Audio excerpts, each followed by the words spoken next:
Welcome to the Breakthrough Advisor Podcast. In this podcast, we inspire advisors with ideas and pathways to break through barriers and build a thriving retirement income business. We will interview innovative technology developers, business leaders, and successful advisors, then help you organize and execute these ideas to move your business forward.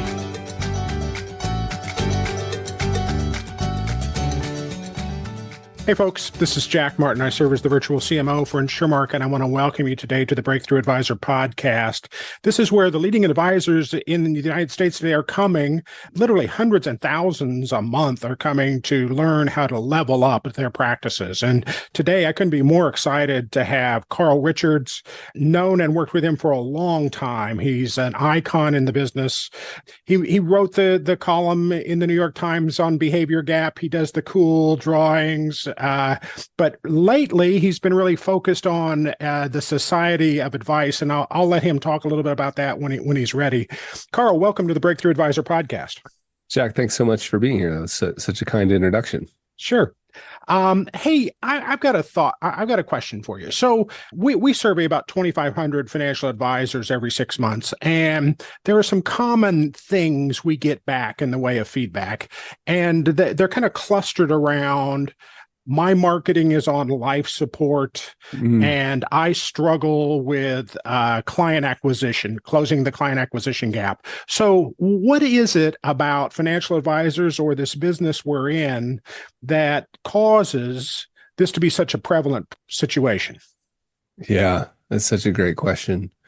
I think if we think one of the big challenges, and this is something I've thought a lot about, is if the people, I talk to a lot of the people out there, right? Like the advisors' target audience or clients, the humans out there, hundreds of emails. And there's no doubt that they want quality financial advice. And then I also know lots of what I refer to as like sort of real financial advisors doing really amazing work. Somebody I'd send my mom to. That's kind of the criteria in my head. I know lots of them that are saying things like what you just said, like it's a real struggle to find new clients. How come nobody knows I'm here? So it seems like such a mismatch, right? There's lots of people who want advice. They just don't know where to find it. And in many cases, they don't even believe it exists. Like I've had people say to me like, oh, that's cute, Carl, like the butcher, the baker, the candlestick maker. Like I'm talking about a fairy tale. Now, I've been thinking about that for a long time. Like why? Well, I think part of the problem is there's this whole circus. There's this like entertainment industry built around financial advice, with the financial pornography network and people waving their hands and yelling and screaming. And what's happened is that's trained all of us humans out here in the world that what to look for in an advisor. Like we think the job is to find the hottest stock or the best investment. We also are worried. We read a lot, like us humans are worried because we read a lot about, you're going to try and sell me something, right? So all the advisors listening to this can relate to this experience. The client comes in for the first meeting and they've got their hands on their wallet. You're not going to get this from me. A little bit like you would go into a used car sales situation. Like this is going to be adversarial. So all of that's this like potent mix of, and then the last part is nobody really knows what a real advisor does. It's hard for sometimes us in the industry to distinguish, right? We come up through all these different backgrounds. We come up through really professional insurance folks and through the bank or through the brokerage firm or with the investments at the center or all these different things. Maybe we were a CPA. So it's not like you go to an ear, nose, throat doctor and you have to wonder whether they work on knees, or whether they have the credentials or the experience. No, they have a white coat on. They're called a doctor, and they're called an ear, nose, an ENT, right? So to me, that mess leads us to. So that's why I think the problem. That's what I think the problem is. No one really knows you exist. In some cases, they don't even believe you exist. Like somebody trustworthy and professional. Number two, if they do believe you exist, they don't know where to find you. But the good news is they want what we do.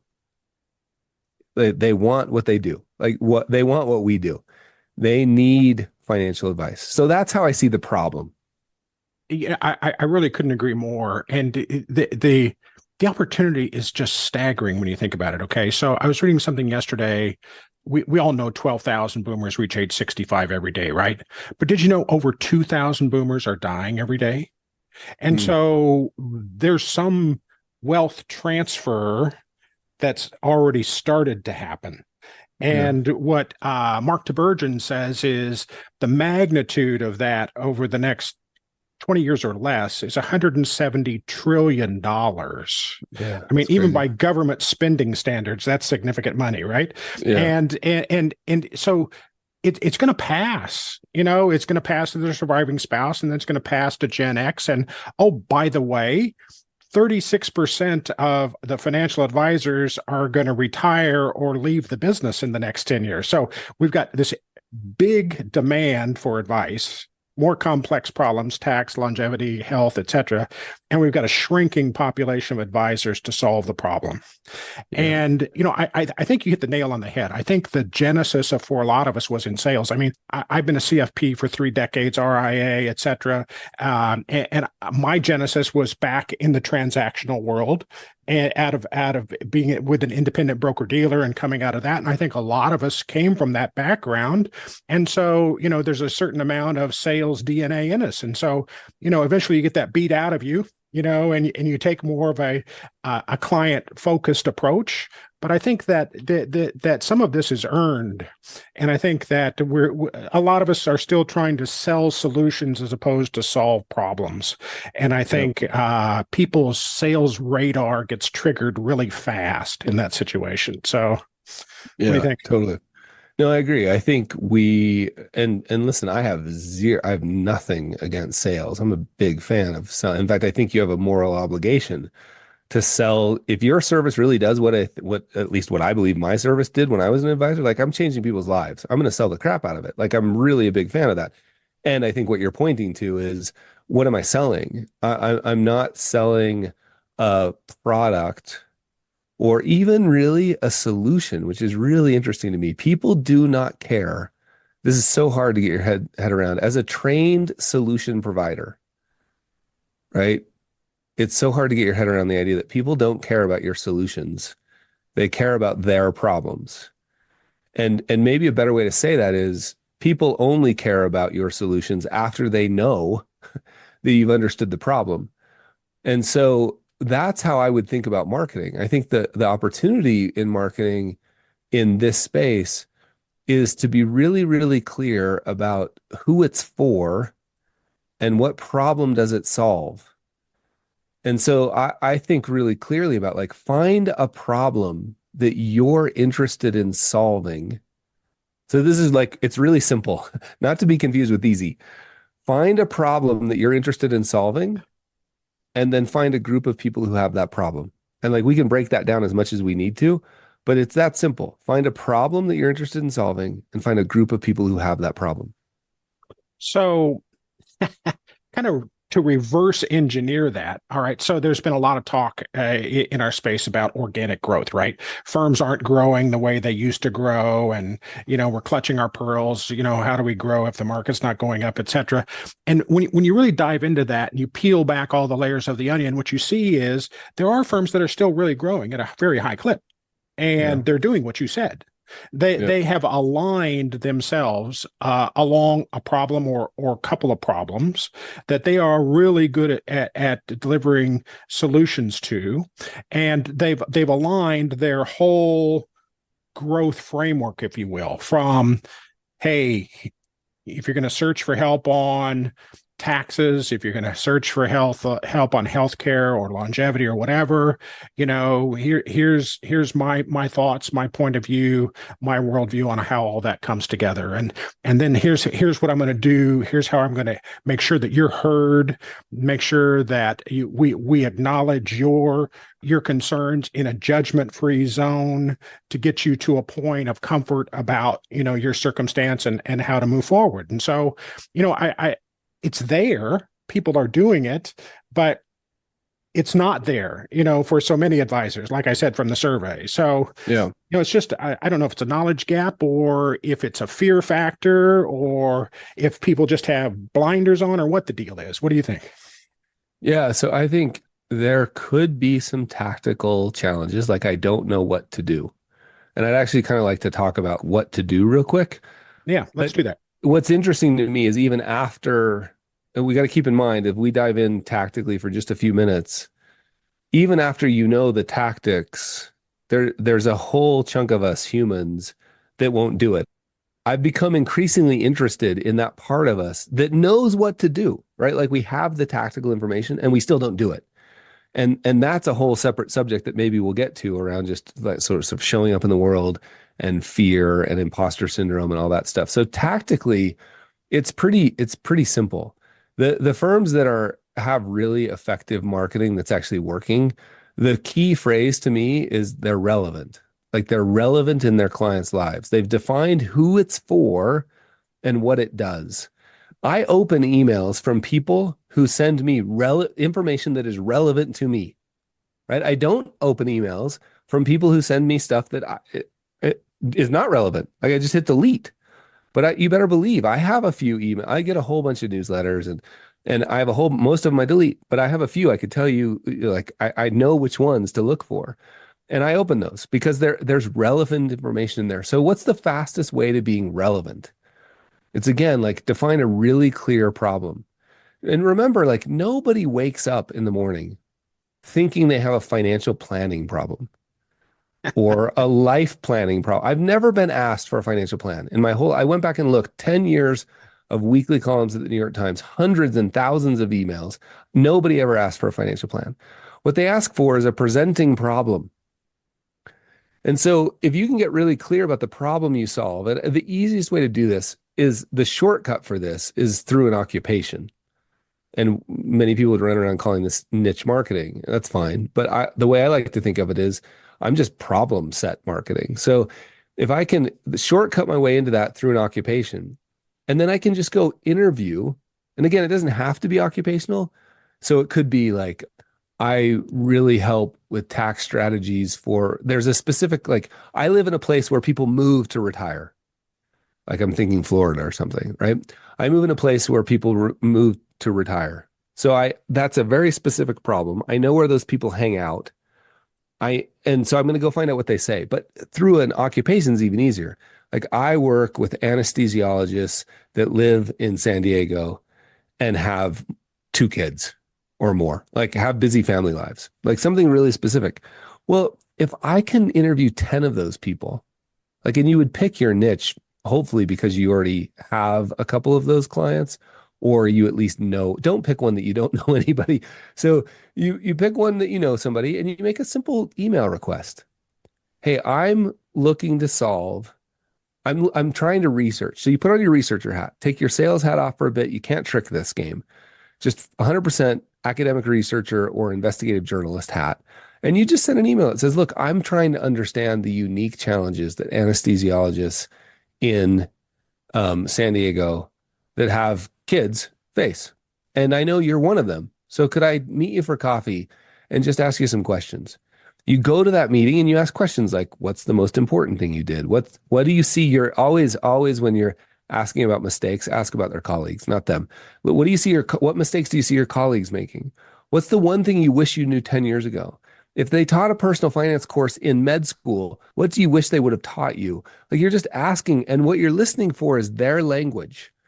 So we did this with dentists in Southern Nevada.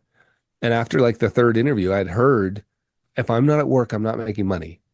And I kept hearing this phrase, I feel chained to the chair, or I feel trapped in the office. And so we ended up writing a white paper after that, but we named the white paper Unchained from the Chair. So when a dentist opens that, they say, and I had this happen so many times I've lost count. Dentists would open that white paper, look at it, look up at me and say, how did you know? And we would just say something kind of snarky, like, oh, you crazy, we asked you. So if I can define the problem in their words, then all my marketing, like you better believe, like my if you're using Twitter or LinkedIn or the Snappy Talk or whatever you're using, your email things, everything you talk about is about that problem. Oh, I was at lunch today with an anesthesiologist in San Diego, and we talked a little bit about risk. And this was a really unique conversation. I hope you enjoy this. And then it always ends with, where can I get more? If you liked this, you would love the weekly newsletter we send out, or you would love the white paper we wrote, or you would love our monthly webinar series. Like whatever it is, you're saying, if you like this, you would love this. And it's always like, I get you in like one sentence. Can I help you understand that I understand your unique challenges when it comes to money? So that to me is tactically how you do it. You just ask. It's a crazy idea. That is a great application. There's this guy. I kind of cross-pollinate from different industries. Okay. So there's this guy that's really quite the big deal in customer experience. His name is Shep Haglund. And so what he says is there's this customer needs hierarchy, kind of like Maslow, okay, but for customers. And at the top of this is emotional connection. And we're all a lot of advisors are slogging away down at the bottom, finding product solutions. That's literally on his pyramid. When we should be thinking about emotional connections. And what you just described is how you would engage with someone if you really wanted to know them. If you met someone in a social environment, at the kids' PTA meeting or, at a dinner party, and you wanted to get to know them, how would you do that? You'd ask them questions. You'd start to understand what their deal is. And so, that natural curiosity, I think we stifle. I don't know why that is, but, as financial advisors, we don't do that. I mean, yeah, well, I think we should talk about why. All right, let's do that. Because to me, like tactically, look, I know, one thing to keep in mind is like tactics are really, really important. And then at a certain level, they become a place to hide. Because if I can just research more ways to do marketing, I don't ever have to do any marketing. Like if I can just watch one more video about how to deadlift, I don't have to go to the gym. So I think, what was just laid out for you, go find a problem you're interested in solving and find a group of people who have that problem and ask them about the problem. And if you set it up right, like I'm researching, I'm trying to understand, you're not showing up with any solutions. So you have nothing to be nervous about. And the reason I say meet for coffee instead of meet for lunch, by the way, is, how long coffee could be 15 minutes or it can be an hour. Both are fine.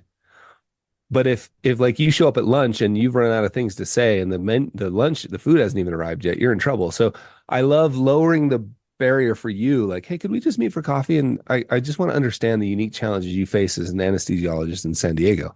My last round of this before I sold my business was entrepreneurs with a successful exit over 10 million. It was so fun.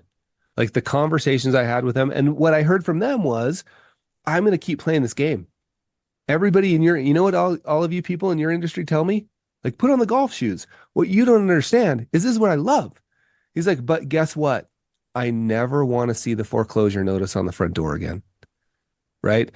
So we heard language like that all the time. Like, I want to make sure this is the money this one came up a lot. This is the money I promised my spouse I would never lose.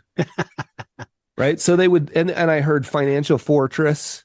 Yeah. Right. Like, I want this over here. It was always kind of like, I want this over here so I can keep doing my thing. I want to take a lot of risk over here. I don't even think of it as risky. Entrepreneurs don't think of, but I want to, what everybody else perceives as risky. I want to keep playing this game and I want to know I'll never see the foreclose. So we ended up calling the paper we wrote the over the wall portfolio. Like, hey, this is over here. So go do that. Now, why won't you do it? Here's why you won't do it. You're scared. And it turns out you're human. It's always fun because, we have so many like masters of the universe in our industry and they sit there with their arms folded and they're like, what are you talking about? I'm not scared. And then they won't do it.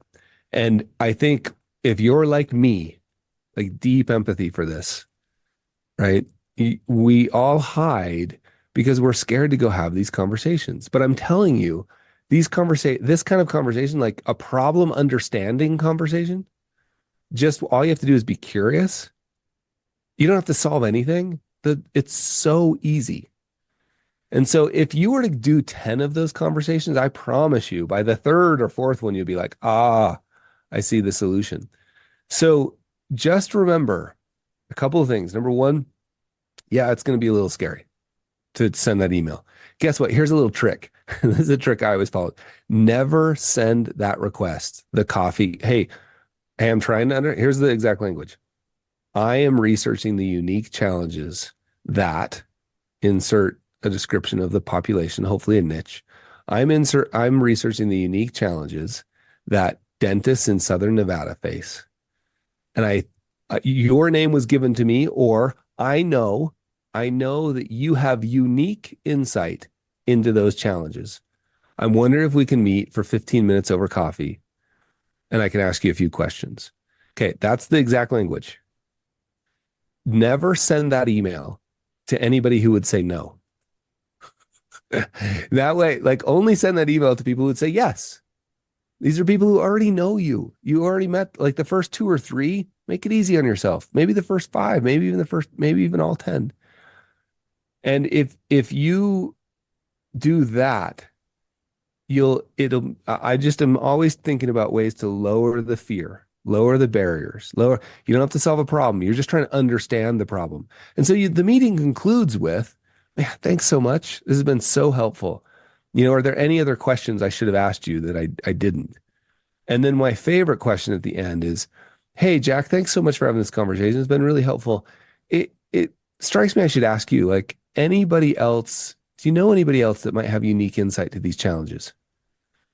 And the other thing I like to frame up is, hey, we're gonna write something on what we find here. I don't know what to call. I mean, I always called it a white paper. We're gonna write a white paper, and I'll make sure you get a copy. And I would often say pre-publication copy, right? Is there anybody else I should talk to? And then I would often leave with 2 or 3 names of people. And again, this isn't a trick. Like, I'm not coming back later and being like, hey, here's the thing I want to sell you. I'm just going to publish a paper that says, here's the unique problems you told me about. Here's, broadly speaking, the solution, which is like, real financial advice, wealth management, comprehensive planning, like whatever it is that you want to call it. And here's what it looks like. And you don't describe you or your firm. You actually describe exactly what you do without ever saying it's you. If you're going to hire an advisor to do this, if you're going to hire somebody to fix this problem, here's what you should look for. And then the back page says about the firm and about the author. And it becomes so self-evident that it's like, hey, well, can you help me?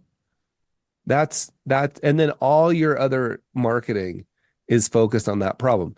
So with that tactically laid out, the only thing between you and doing that is fear. And it's normal. And go do it. That's how I would say it. Yeah, I think a lot of us are stuck in the getting ready to get ready mode. Yeah, a little more research, just a little more research. Yeah, just a little more research. And let me just go close this deal over here, and then I'll come back to this project.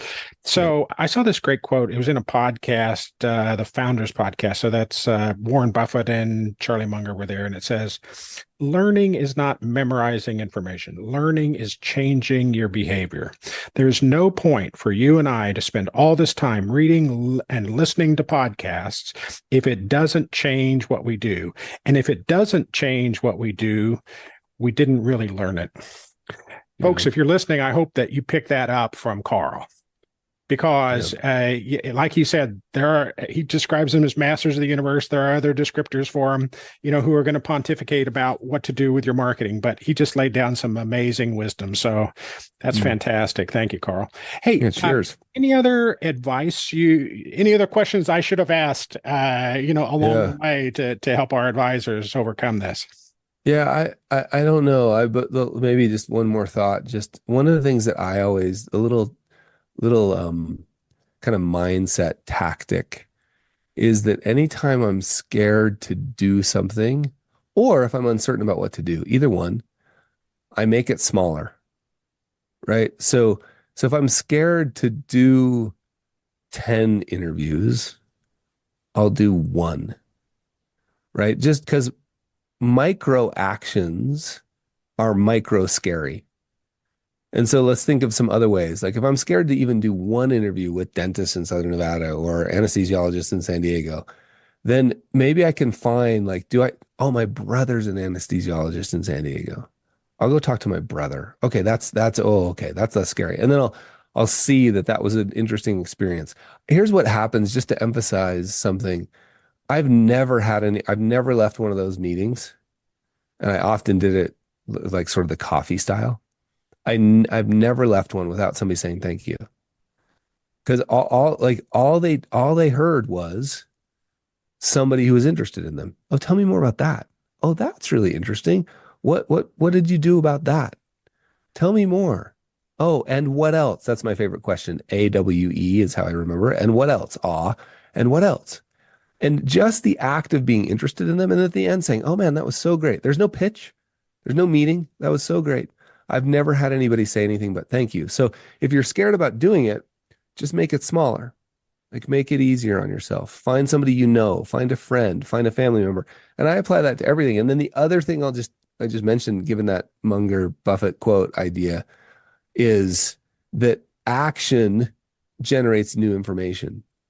So at a certain point, like sitting around researching marketing ideas, there's a certain point at which, and I think of it as like a marginal utility curve. Like, it's pretty steep. Like, new information is, oh my gosh, new information is going to yield better results. This is amazing. But at a certain point, that marginal utility curve starts to roll over, and it gets like less and less, like every bit of new information, you're getting less better action. And then there's a certain point where it rolls over and goes negative. Like, more information is actually going to hurt you. I have a heavy bias towards action because I know if I move, I will see new information will become available. And the only way to get that information was to move. I couldn't spreadsheet it anymore. Sometimes I use Michael Kitces as a verb. I couldn't Kitces it anymore. So that's look, micro actions and bias towards action would be what I would leave with. That's awesome. That's awesome. Hey, this has been, wow. We've blasted through this pretty quickly. One final question. Okay, so there's this nugget you dropped a few months ago, maybe longer. You said the key to marketing is to play in traffic. So tell me what was on your mind when you said that. Yeah, it's like, that's the only thing I've really learned about marketing is like, I need to just play in traffic and give myself a chance to get hit. Right. And we've all been trained to not do that for good reason. But another way to think about this is like, increase your luck surface area. And I love that idea that there's still a big piece of this that is unknowable. It's a mystery. And I kind of get a little frustrated sometimes I call it the success porn. You'll see like people with like, here's 11 steps to supercharge your marketing, or here's 7 steps to be a New York Times bestseller like James Clear or something. And then when you go talk to somebody that's done it, like James Clear or Morgan Housel, and they'll tell you, I caught lightning in a bottle. You know what I mean? Like, oh, boy, my writing's good. I work really hard on my craft. I did tons of research. And then at the end, and that was all of them increasing their luck surface area. Really good writing, tons of research, keep doing the work, increasing luck surface area. And then something happened. And so I think playing in traffic is just my way of saying, like, get out there and have conversations. Like, I promise you, you do 10, amazing things will happen. And we could have picked start a daily podcast, start a weekly podcast, write a blog post every day, send out a newsletter once a week once a week forever. Any of those activities, we just happen to focus on this idea of interviews, but any of those are just ideas of giving yourself a chance. Because, I mean, Jack, here's what goes on. In order for somebody to hire you as an advisor, two things need to happen. One, they need to know they have a problem they want to solve. And number two, they have to believe you have the solution. So much of our marketing in our industry is focused on teaching people they have problems. It's not actually that fun. And I don't think it's particularly effective. Like, you see a lot of that, like, you have problems marketing. I think the problems actually show up naturally in people's lives. And problem is, I'm using that in the technical sense, like a puzzle you need to solve. Oh, we're going on our first vacation after having our second child. Geez, we really should figure this life insurance thing out. Like, the problems will naturally occur. I need to roll my 401k over. I inherited some money, whatever it is. We just want to increase the frequency that when those problems occur, they think of us. And the way to make that happen at scale, right, is to do something like we talked about, right? Just play in traffic. And then the collisions start happening at scale. And I think, again, when you say play in traffic, you get all the way back to, oh yeah, but that's scary. I know it's scary for me too. And we just have to, my one trick around being scared is to stop being so precious about my own feelings. And believe me, this is really hard for me because I have lots of fancy feelings. Stop being so precious about my own feelings and start thinking of myself more as an experimenter. Oh, that's just an experiment that didn't work. Okay. I've done way more things that have failed than have worked. I think that's true with most successful people. I think that's what, I think a different facet of that is this notion of creative destruction, right? I mean, build something, launch it, break it, iterate, so, I think back to your entrepreneurs, I think that's in their DNA, so, well, hey folks, this has been Carl Richards. Fantastic. Thank you very much, Carl. Awesome job. Hey, if they want to get a hold of you, they can go to... Yeah, the best place is the societyofadvice.com, and you can check out our monthly workshops and attend one for free. First one's free, and you can see what you think. That's awesome. Hey, folks, this is Jack Martin again with the Breakthrough Advisor podcast. Thank you for taking time out of your busy schedules. Please like, share, comment, subscribe, pass this along to your friends, neighbors, colleagues. And until the next episode, we look forward to seeing you then. Thanks, Carl. Have a great day.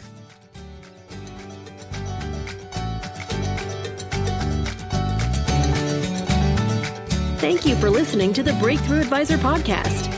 Click the subscribe button below to be notified when new episodes become available.